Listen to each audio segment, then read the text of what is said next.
Assalomu alaykum aziz qarindoshlar. Bugun 2021 yili 8 ayning 27 kuni juma. Bu haftadagi eng chong xabar yenilangan Afg'oniston Taliban hammamizniki bilgandek yaqinda Amerika hukumati Talibanlar bilan ozroqcha paranglashdi. Amerikaniki Afg'onistondan chekinib chiqish muddatini 8 31 kundan sal keyinga sursak deb Amerika taraf qilgan bunga Talibanlar yo'q dedi. 31 yillardan burun cho'qim ketmasanglar bo'lmaydi deb. Shuning bilan hozir bu jihatdagi ishlarni aytib jiddiy davomlashyapti. Tunugun aytib bir cho'ng voqea bo'ldi. Ikki cho'ng portlash bo'ldi. Uniki birisi Kabul aydırımının Abbey degan ishigida o'zini portlatish xarakterlik bir portlatish bo'ldi.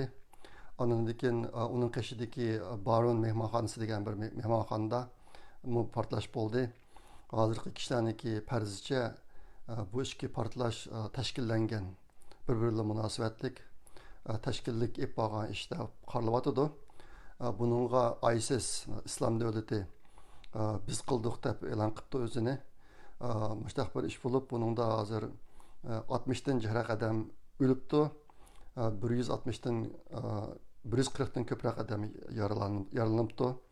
Bunun içinde ölüp ketkenlerin içinde Amerika'nınki askerden 12 adam bakken bir doktorluk saati işlevatkan kişiden birisi bakken 15 Amerika askeri yardarlanıptı. Bu nayeti bir çoğun vaka oldu hazır. Amerika'da nayeti nurgun gulgula paranglar buluyordu. Bulupmu Biden hükümetiniki Afganistan işida körsetken acizliği Amerika has gelmeydiğen Amerika'nın tarihinde mi misli körülüp bakmagan derecedeki bir xil acizlik. Bununla hazır hem nurgun yerlerden, nurgun köp cihatlerden narazılık çıkıyordu. Narazılık çıkıp içinde solçulama var. Solçulama var. Ondan keyin bu haftadaki ikinci çoğun iş o'tgan hafta sizlarga degandim 24-yillar Amerika hukumatining Xitoy virusiniki manbasi haqida bir doklati o'tirg'i chiqmoqchi. Bu doklad o'tirg'i chiqibdi, bitibdi hamda u Baydenga topshirilibdi. Lekin bu vaqtda Amerika hukumati texi bir narsa demadi. Reuters degan media shirkati tunugun bu vaqtda bir doklad beribdi. Bu dokladda deyishicha bu qitimqi bu chiqqan hujjatda Xitoy virusiniki manbasi haqida aniq ma'lumot yo'q. Bu chuqum Xitoyniki Wuhan tajribxonasidan kelgan degan aniq gap so'zni qilmoqdi degan uchur chiqdi. Albatta deganimdek bu dokladda rasmiy e'lon qilinmadi Amerika hukumati tomonidan. Endi bu ishlar to'g'riliq hozir har xil mutaxassislar so'z qilyotdi. Tunugun bir nayti dağınlıq bir mutaxassisniki deyişçe hazır Xitoy virusiniki işini o'tirg'i chiqqaniga 18 ay bo'ldi. Bu 18 ayniki mobaynida bu virus tabiatdan tabiiy holda paydo bo'lgan deydiganni isbotlaydigan hech qanday isbot yo'q deydi. Demakchi bu tabiatda o'zgidan paydo bo'lmagandan keyin buni kishilar yasab chiqdi degan gap endi. Mushtaq bir ko'z qarash bor. Lekin Amerika hukumati yine bu işte acizlik ko'rsatyapti. Men sizlarga burun deb kelgan Amerikadagi shu siyosatlar saylanishdan burun bir xil gap, saylanib bo'lgandan keyin bir xil gap qiladi. Bu ishniki bo'libmi Uyg'urlarga bo'lgan ziniy jihatdan aytgan chog'da bu ish eng dastlabida Clintondan boshlangan. Clinton taxtga chiqishdan burun u chog'da nim bo'lgan Amerika prezidenti bo'lishdan burun Tiananmen qirg'inchiligi bo'lgan. Shuning qarta Beijingdagi jallatlar deb atagan shu Tiananmendagi o'quvchilarni bostirish ishiga qarta. Keyin prezident bo'lgandan keyin Xitoy bilan Amerikaning o'tirishidagi Xitoylarga e'tibor bir siyosatni aslida har yili bir qatim baholaydigan ishdan mangulik qilayotgan Clinton. Shu yo'lni ichayotgandan keyin Xitoy taraqqiy qilib bugungi kunga keldi. Hozirmi aslida hammalar biroz umid kutgan. Hozir nemishqa deganda bu qitimqi virusniki manbasi Xitoy ekanligi, bu xandan chiqqanligi haqida nurg'un isbotlar o'tirib chiqib bo'lgan. Hatta bu boshqa mushqitim buni bir muayyanlashtirib olsa, Xitoyga butun dunyo bir umumyuzlik to'lam to'lish jihatda bir harakat o'tib, Xitoyga bir cho'ng zarba bo'ldi. Shuning turtkisi bilan Xitoy kompartiya hokimiyatining ag'darilishi mumkin degan ko'z qarashlar bor edi. Shaxsan biz hammamiz shuni umid qilgan. Lekin hozir bu masaladami hozirgi Amerika hokimiyatining beshidagilar nayt bir xil mujmal ojizlik, bir xil pozitsiyatsida turyotdi. Bu ish buningdagi nega bordi bugilib bo'lmaydi. Shaxsan men mana bir qancha kun ichida nayt ko'p o'ylandim. Yaqinda nayt ko'p ishlar bo'lib ketdi. Endi hozirgidek ahvolda birisi Afg'oniston masalasi, yana birisi Xitoy virusining masalasi, mushtaq masalalarda Uyg'urlarniki ishi zodi nada qolib qoladi. Agar dunyodagi hozirgi ishlarni muhimlik darajasiga bo'lsak, Uyg'urlarning masalasi nadira qolib qoladi degan bir savol bu. Hammamizning beshida bu savol bor. Endi vaqt tartibi bo'yicha aytgan chog'da Uyg'ur fojiasi eng dastlabda boshlangan.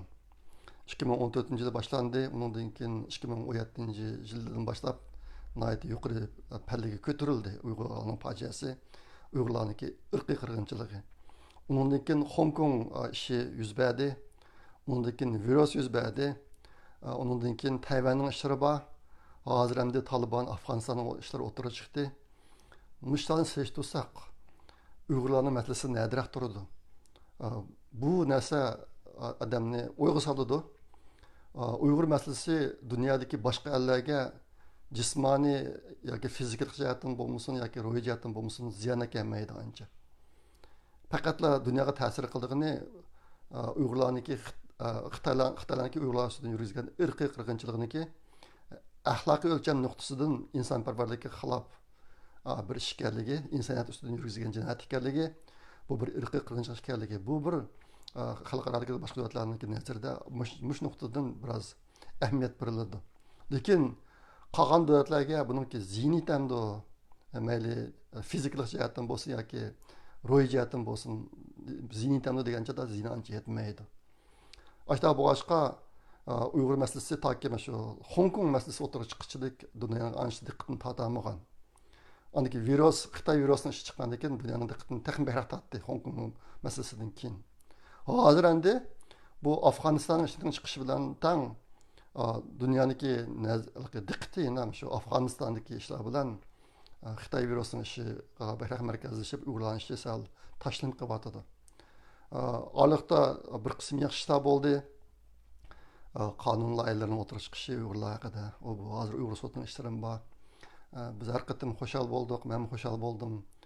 Shuning bilan tang bu ishlar nimadan darak berdi degan masalada sizlarga bir qism ahvollarni eskartib keldim. Hozir biz yana o'xshash bir ahvolga duch keldik. Uyg'ur fojiasi Osama bin Ladendan boshlangan.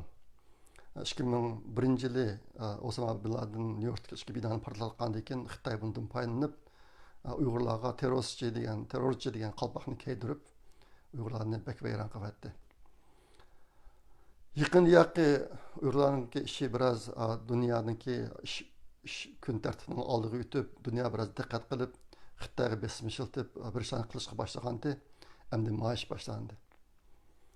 Shunga Osama bin Laden'da boshlanib, bu qatim yana Talibanlarning qo'lida Uyg'urlarga kelgan bir fursat vayron bo'lib ketamikin degan andisha bor, shaxsan menda andisha bor. Ko'nglim yerim. Nimishqa bizningki ta'limimiz ta'tirlanib keladi deb o'ylayman men o'zim. Endi bu ishlarniki oxiri chiqqani yo'q. Shunga hozir bitlab bu ish tugashdi deyamaymiz. Endi nurg'un yaxshi omillar bor Uyg'urlarniki bundaki ishiniki, keyingi ishlarniki yaxshilanishi haqida. Shunga biz yana umidvor bo'lishimiz kerak. Maishlarni shunchalik tilg'ab qo'ygim keldi meniki.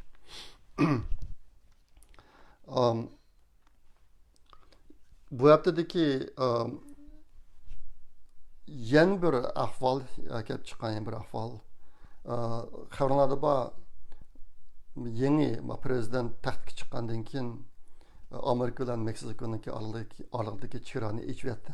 Şu kanunsuz Amerika kavagallarga ne qabul qilish ishi to'g'riliq içvetken tünügünki bugünkü chiqayotgan xabarlarga qaraganda shu yeni hakimiyet çırağını içvetkendan keyin Meksikodan Amerikaga kelganlarning soni 1 milliondan oshib ketibdi.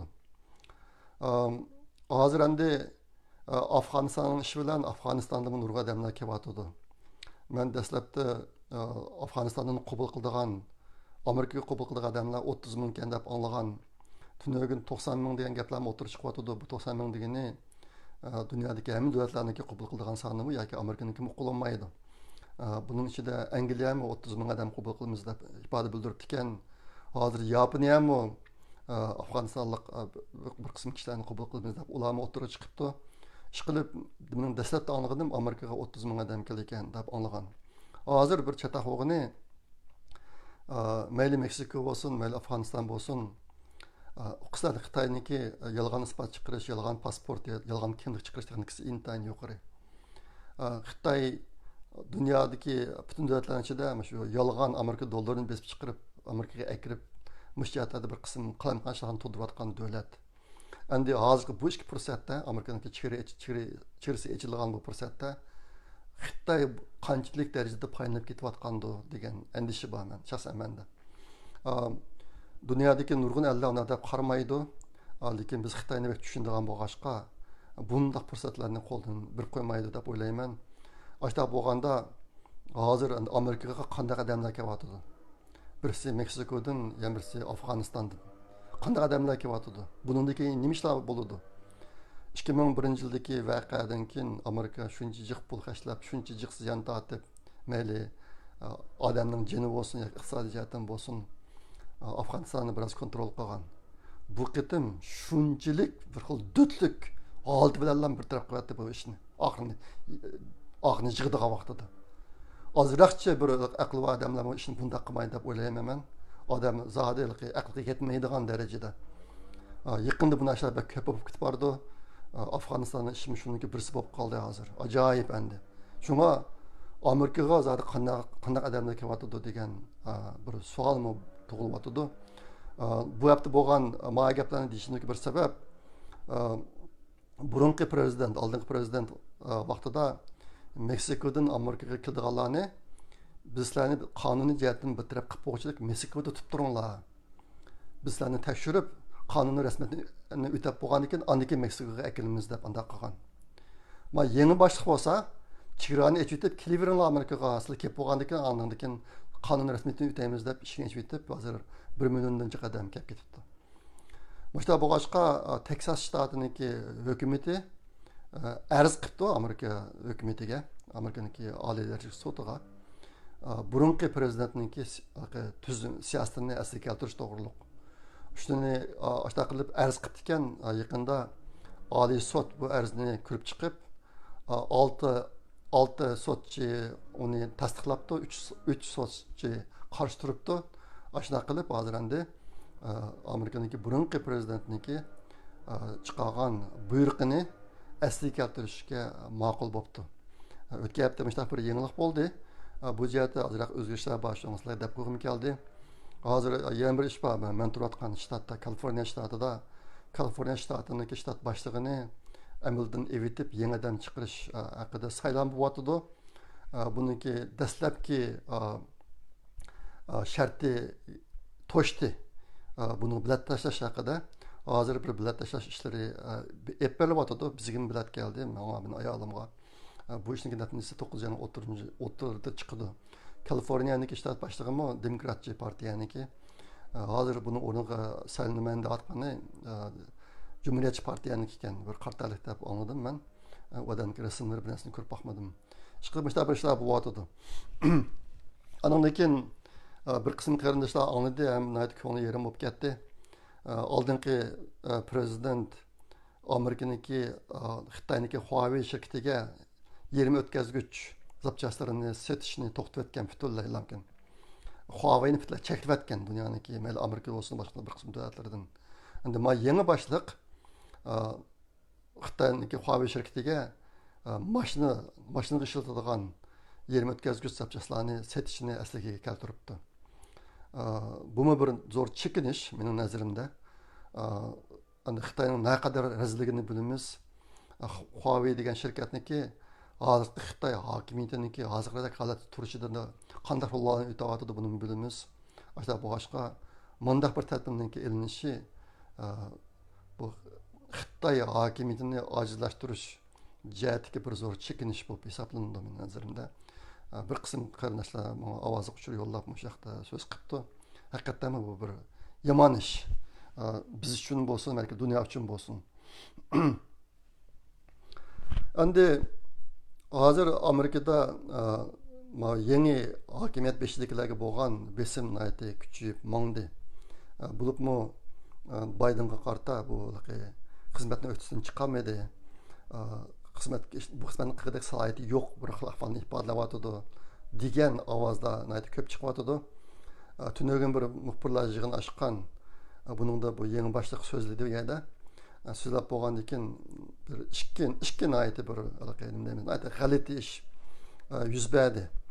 Uning birisi o'zi so'zlab bo'lib, keyin muxbirlar savol so'raydigan chog'da bu kishi menga qaysi muxbirlarniki so'zlashiga ruxsat qildiganligim haqida instruction deydi, inglizcha instruction. Buni buyruq yoki nima deymiz, o'rlashtirish bergan. Men shu bo'yicha chaqiraman muxbirlarning ismini. Birinchi muxbir CNN'niki muxbiri deb boshladi dedi. Endi bu haliqi pardaqsizlik qilgan ishlar aslida bu gaplarni demaslik kerak. Bu haliqi nima deymiz, Amerikaniki prezidentniki obraziga intayin yomon ta'sir qiladigan bir ishda bu odam devatidi. Menga bir tizimlik berilgan, shu tizimlik bo'yicha muxbirlarning ismini chaqiraman. Birinchisi CNN'ning muxbiri deydi. Demak, bizniki Amerikaniki hozirgi prezidentiga boshqalar yo'l yo'q bir dekamishdak. Ani qilsam, mana qilsam deb. Shunga ba'zi kishilar deydi, bu Amerikani hozir rostlamki, hozirgi shu prezident boshqaryapti yoki boshqalar boshqaryapti aniq emas degan gaplar ham bor. Bu birisi, ikkinchisi shu so'ragan savollarning ichida bir muxbir bu bizniki yangi prezidentdan so'rab, agar 31-silog'ichilik Afg'onistondagi Amerikalarning hammasini achib bo'g'ilib bo'lmay qolib qolsa, dedi qilib qolganlarni qanday qilsan deb so'radi bir muxbir Baydendan. So'rasa Baydendan azroq kulib o'tib nima deydi desanglar, agar ashta tushib qolsa men senga birinchi javob telefon urib deb qo'yaman deb deydi. Buni shunchalik bir egri masala Amerikaniki prezidentiga qarata. Ma ishga gap chakvasmaydi. Muxbirning deyotgani Afg'onistonda qilib qolgan Amerikaliklarning hayoti qanday bo'ladi? Uni qanday tadbir qo'llansan deyotdi. Lekin Makishning bergan javobi, men senga birinchi javob deyman, ashtaşib qolsa deydi. Ikkisini hech qanday munosabati yo'q. Shuni mustaq g'alati ishlar bo'ldi, bir ikki misol sizlarga deb qo'ygim keldi. Endi hozir Amerikada Baydenni hozirgi o'rnidan tushirib etish haqida ish boshlagan kishilar bor. Bu Cumhuriyetçi partiyalarning ichida impeachment deydi. Vazifasini ep tashlash xabarlari bor. Burungi prezidentni ikki qatim qilib boqdi. Ammo ishgisi amalga oshmadi, lekin qilgan uni. Nayt kichkina ish uchun birsiga hatta burungi boshliq Rossiyaga bir telefon qilib ekan degan shu telefonning ma'nosidami uni tushiramiz deb ish qilib boqdi bular. Hozirgi boshliqni mashta tushiramiz degan gap bor, ba'zi senatorlar mushiyatdagi ba'zi tadbirlarni boshladi hozir. Endi bu mumkinmi degan chog'da asosan mumkin emas. Sababi nima desanglar, mayli Avam palatasi bo'lsin yoki Kengash palatasi bo'lsin, har ikkisida hozir demokratchilar ko'p sonliqni egallaydi. Bu prezidentni tushirish uchun Kengash palatasida 3 dan 2 qism a'zolar tasdiqlash kerak uni.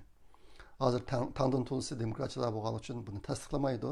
Shunga bu o'tmaydi. Endi u yolg'iz ular emas, hozir bir qism odamlarniki yana boshqa andishim bor. Hozirgi bu prezidentni tushirib olsak, uning o'rniga chiqadigani xonim.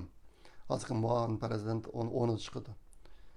U xonimniki bu er prezidentning yaxshiroq qila olishiga hech kim ko'z yetmaydi hozir. Shunga bu bir intayin osal ahvol bo'yicha turib o'tadi. Andi uningdan boshqa ehtimolliklarmi bor deyilyotidi. Uniki birisi o'tgan yakshanba kuni burunqi prezident Amerikaniki Alabama shtatida bir yig'ilish berib so'zladi. 1 soatdan uzoq so'zladi. Men angladim boshdan oxir gapini. Endi hozir mana shu o'tgandaligi o'tirdirak qolgan 6-7 shtat bor. Shularda biletni qayta sanash berilyotidi. Dastlab chiqqan bilet sanash natijasi burunqi boshliqniki o'zining deyishicha hozir uningga 10 million bilet ortiq chiqibdi.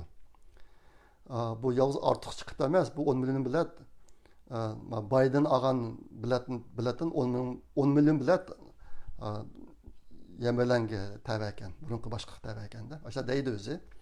Aslida o'ziga 1 million bilet bo'lsa o'zi ufti ekandik. Ashta boshqa men aytdi, cho'ng farq bilan ufti qolgan bu saylamda degan gaplarni dedi. Endi bu ishlar, bu ishlar bu biletni qayta sanash hozir davomlashyotidi. Oxirida qanday natija chiqadi biz ishni deyamaymiz. Lekin mushta ahvol bor. Shuni deb qo'yim keldi. Endi yana bir ehtimollik kelarjillikqa midterm election deydi. Orliqdagi prezident saylamining orlig'idagi bir saylam bor. Bu saylamda Avam palatasi, Kengash palatasiniki a'zolariniki 3dan 1 qismini qaytadan saylash bo'ladi. 3dan 1 qismini Amerikada shunaqa qilayotgan. Har 2 yilda bir qatim 3dan 1 qism a'zolarini qayta saylash. Aştaq bo'ldi. Şunu bunu o'tir mezgillik saylam deb ataydi. Hozirgi demokratlarniki shu yangi hokimiyat qurilgandan keyingi ahvoliga asoslanganda agar ishlar hozirda ketaversa, birisi Afg'onistondagi ish, yana birisi Xitoy virusning ishi. Mana ketaversa, kelarjilikqa Avam palatasi bilan Kengash palatasining har ikkisida Cumhuriyetçiler köp salonu egallab ketishi mumkin. Ular jiqsonga erishishi mumkin degan faraz bor. Agar ashtaq bo'lib qolsa, u chaqda bu ishki Avam palatasi bilan Kengash palatasi yangidan qonun loyihalarini o'tirib tashlab, bir qism tadbirlarni qo'llanishi mumkin.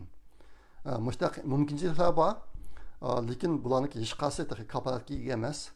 Sizlarga bularni shunday deb qo'ygim keldi. Endi hozir shu Xitoy virusi haqida bo'layotgan yana bir vahshiy ahvol nima desanglar, Amerikaniki bu doklati chiqib virusniki manbasi haqida aniq bir narsaga qamay turayotgan vaqtida Xitoy jamiyatmay yaqinda dunyo sayya tashkilotiga bir xat yo'lladi Xitoy hukumati. 25 million kishiniki imzosi bilan. Bu xat nima desanglar, mushu bu qadimki virus Amerikadan chiqqan. Shunga Dünya Səhiyyə Təşkilatı Amerikadakı 2 təcrübəxananı təşkil bo'lsa deb. Endi dunyoda numussizlik bor ekan, bu darajadagi numussizliklarni odam topib olmaydi asalaqcha. Xitoyniki numussizligi mush darajalarga berib yetyotdi. O'ziniki Wuhandagi təcrübəxanadagi ma'lumotlarni dunyoga ko'rsatmaydi. Hammani yushirib oldi, hammasini yo'q qilyapti. Ashta qatib turib jamiyat may endi bu virus Amerikadan chiqqan 2 təcrübəxanani tashkil bo'lsa deb talab qilib xat yo'lladi bular. Endi bu ishlar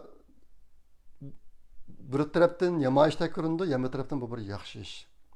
Yaxshi ishligi nima desanglar, bu tadbirlar Xitoyning qo'llayotgan tadbiri Amerikani chuqur shu virusniki manbasi haqida bir yakun chiqib qaror olishga majburlaydi. Ashta qilib agar Xitoy bu undan boshqa Amerikada yetarli darajada isbotlar bor. Mening bilishimcha. Ashta qilib buni Xitoydan chiqqan ekan yakuni chiqarsa, ina dunyo vaziyatida cho'ng o'zgarishlar bo'lishi mumkin. Bo'libmi Xitoy hokimiyatiniki taqdiri bir yomon ahvolga duch kelishi mumkin. Ular uchun yomon, biz uchun yaxshi albatta. Ashta bo'lishi mumkin.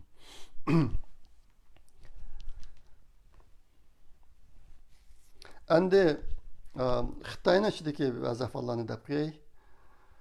Hozir Xitoyda endi Xitoy davlatining ichidan chet elga chiqishni cheklash ishi kaskin elib berilyotdi. Yaqinda ba'zi voqealar yuz berdi. Nima desanglar, chet elga chiqmoqchi bo'lgan Xitoylarni oy durumida 2 soat tekshiradigan ishlar bo'lyapti hozir. 2 soat tekshirib, Ularniki nima chiqidi? Chet elda tuqqanlar bo'lsa, tuqqanlarning borlig'ini isbotlaydigan hujjatlarni ko'rsatib, ashundoq qilib, andan keyin chet elga chiqib qo'yadigan mana ishlarni yo'l qo'yibdi. Ba'zi Xitoylarni aydirmadan qaytarib o'tibdi. Chet elga chiqib qo'ymay. Mushtaq qilib hozir Xitoyni davlatning ishiga taqab yashaydigan bir xil holat shakllanyotidi. Andan keyin Shanxayda İngilizce ders kitaplarının hepsi kitapxonalardan yo'qolib ketibdi yaqinda. Aslida bu boshqa Shanxayliklarga nayt ig'ir vahimaga tushdi. O'quvchilar Xitoylarning ko'pinchisi o'zing bolalarga inglizchani yaxshi o'rgatib, chet elga chiqarib o'tish orzusi bor bularniki. Odatda Xitoyni maqtab, Amerikani tilab shugani bilan hammasi Amerikaga qarshi keldi bularniki, Amerikaga yoki boshqa davlatlarga. Aslida bu boshqa bolalarniki inglizchani o'rganmas bo'lib qilishi ular uchun nayt bir cho'ng masala endi. Şuna bu bir çoğun vaqa boğultuqlı Xitayın içinde. Anlakin kilercilikqa Xitay Kompartiya Merkezi hükümetiniki hakimiyetinin yeniden sayılım ba. Xi Jinping çoğun çıp gitidi o taxtdan degen köz qarashım naydı güçlük. Düşmeydi degen köz qarashım ba, çıp gitidi degen köz qarashlarım ba. Bizdeki arzuqlarımız çıp geçsin degen arzuqlarımız. Elbette Xi Jinping'in ornuga yeni Xitay çıksa oniki Uyg'urlar qilayotgan siyosatni nayda zo'r darajada o'zgartirishi natayin. Lekin hech bo'lmagan chog'da hozirgidan yaxshiroq bo'ladi degan umidda biz. Shunga o'xshash bir narsalar o'tirib chiqyapti. Endi o'zimizga gapga kelsak, bu haftadagi o'zimizning Uyg'urlar ichidagi bir xabar Turkiyada mana shu yoz ta'tili elib berilgan Sarxillar programmasidagi yoz ta'tili kursi o'tgan hafta g'alabalik oxirlashdi. Ular oxirlashish, mukofot taqitish marosimlarini o'tkazib, bu to'g'ri bir qism xabarlarni chiqadi. Ehtimol yana anglaysizlar bu xabarlarni Uyg'ur axborot markazidan xabar qilish mumkin. Uyg'ur Project Fondining to'rbetida bu to'g'ri xabar bor. Bu bir ishni aytib obdan oxirlashdi. Andan keyin yaqinda yana bir yaxshi ish o'tirib chiqdi. Uyg'ur ellipasiniki ovozliq osma bir materyali hozir setlib etibdi Turkiyada. Turkiyaga ba'zi qarindoshlar shuni ishni qo'yib taqdim etibdi. Nayt yaxshi ekan, bu bir tanqid etadigan bir rasmlik narsa ekan. Qaysi rasmni bossanlar shu rasmniki Uyg'urcha o'qilishi chiqdi ekan. Nayt sifatli ishlanibdi ma bu videolardan ko'rinishicha. Men buni nimaga chiqarib qo'ydim Facebook'qa. Andan keyin tilim.org degan to'rbetligim chiqarib qo'ydik. Shu xabarda qanday aloqa qilish sifirlash uchun uchurlarim bor, ko'rib baxsanglar bo'ladi. Ma ishniki motorining Uyg'ur Project fondi bilan hech qanday munosabati yo'q. Lekin bu Uyg'ur ana tilini chet elda talab qilishga bir foydali ish bo'lgani uchun men buni deb qo'ygim keldi. Uni Uyg'ur Project fondidagi to'rbetga chiqarib qo'yishimizga sababim shu. Lekin bizning hech qanday iqtisodiy munosabatimiz yo'q. Shuni buni sizlarga deb qo'yay. Endi oxirida sizlarga yana bir uqum haqida qisqacha so'zlab beray deb qoldim. Aktiv tashabbuskor kishilar bilan passiv inkoschilarniki farqi. Men o'tgan hafta ijobiy tafakkurchilar bilan salbiy tafakkurchilarniki farqi o'tirsida ozroq to'xtaldim. Ijobiy tafakkurchilar masala qiyinchilikni hal qiladi. Qiyin o'tganlarni yengadi. Mushta odamlar. Ijobiy tafakkurchilar bo'ladi. Salbiy tafakkurchilar bo'lsa, masala paydo qilib turadi. Qiyin o'tganlarni duch kelganda taslim bo'ladi bular. Mushtarak odamlar. Endi aktiv tashabbuskorchi kishilar bilan passiv inkoschi kishilarniki nima farqi bor desanglar? Ikki jihatda farqi bor. Birisi pozitsiya. Pozitsiya jihatdan aktiv tashabbuskorchilar bir ishniki bir masala bo'lib o'tirg'a chiqishi paydo bo'lishininki oldini oladi bular. Masala bo'lishdan burun o ishniki oldini oladi. Endi passiv inkoschilar bo'lsa, masala tug'ilib, masala paydo bo'lib o'tirib chiqib bo'lgandan keyin uningga qanday taqabul turish uchun bilishidi endi mushta odamlar. Yana birisi aktiv tashabbuskorchi kishilar o'zi ta'sir ko'rsatadigan doira ichida ish olib boradi. Mag'lubiyat muhim. O'zi ta'sir ko'rsatadigan ishlar ichida ish olib boradi.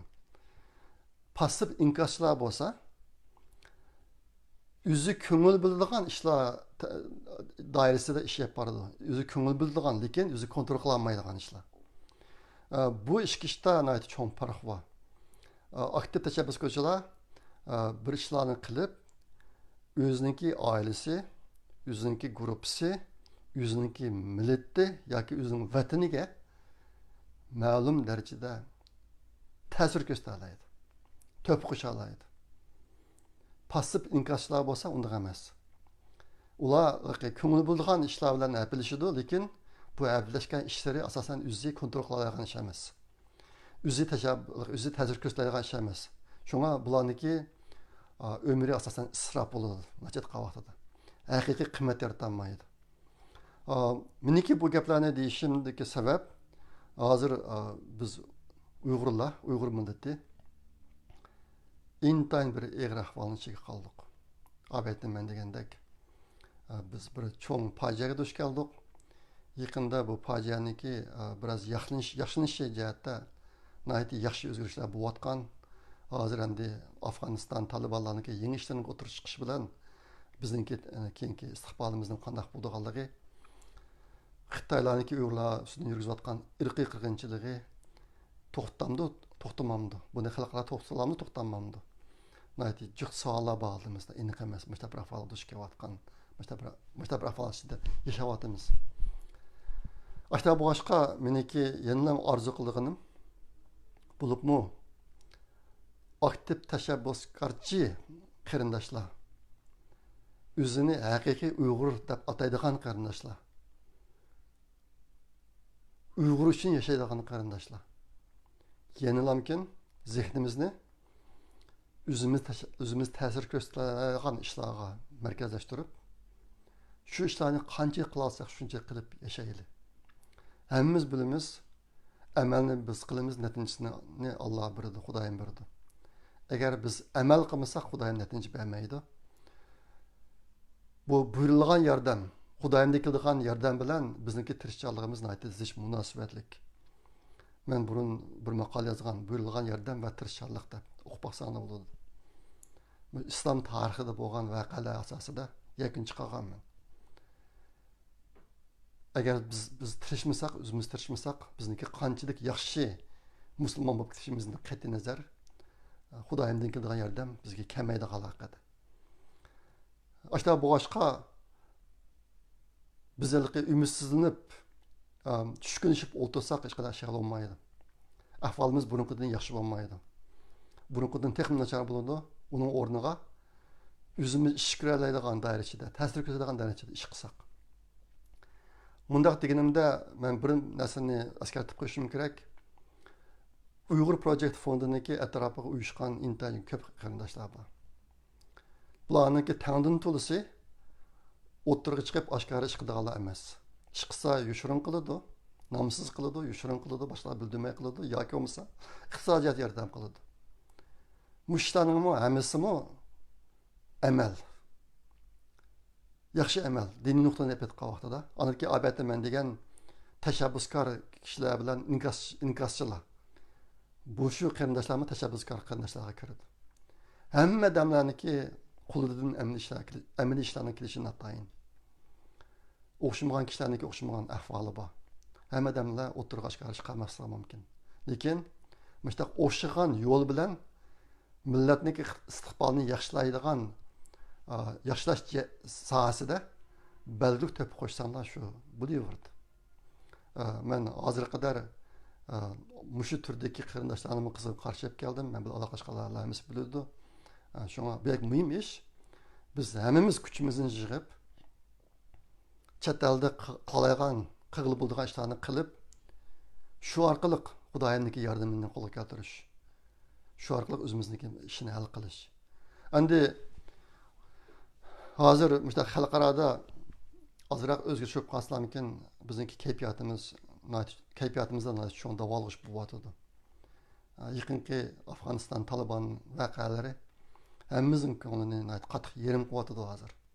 Nima ish qiladi deganda, biz boshqalarga beqindi bo'lib qolganligimiz uchun.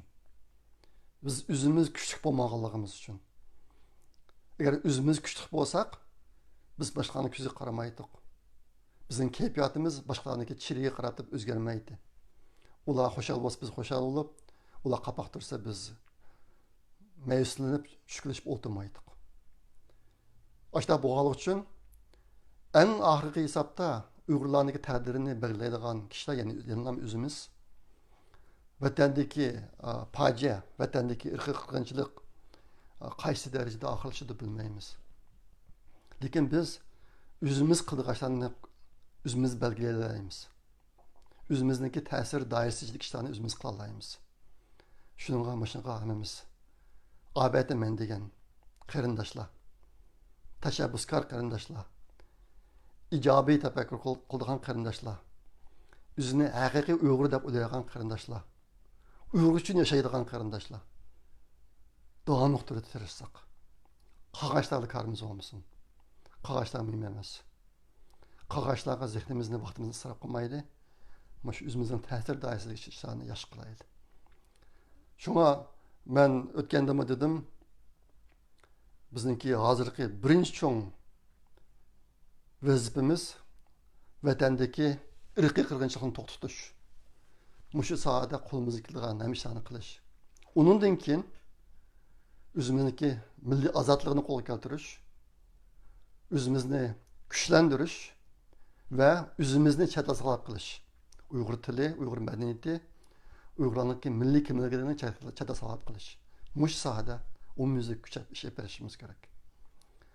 Zehnimiz mishadlan bo'lsin, mishadlan bo'lsin, qolgan narsalarga o'zimiz kalsini sarf qilmaylik. Bo'ladi, men bu ham boshladik.